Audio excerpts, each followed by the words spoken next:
السلام عليكم ورحمة الله وبركاته.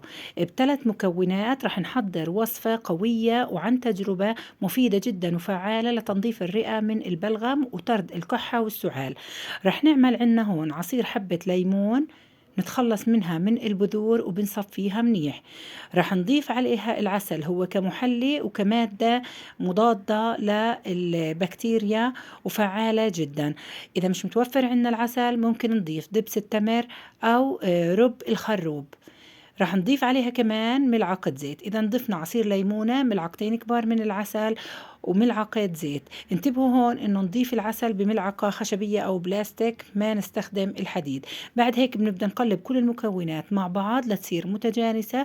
بنحتفظ فيها بمتربان، والمتربان يكون محكم الإغلاق. بنحطها في الثلاجة، بتضل معنا لمدة أكثر من أسبوع. ملعقة في الصباح وملعقة في المساء، وإن شاء الله فيها الشفاء.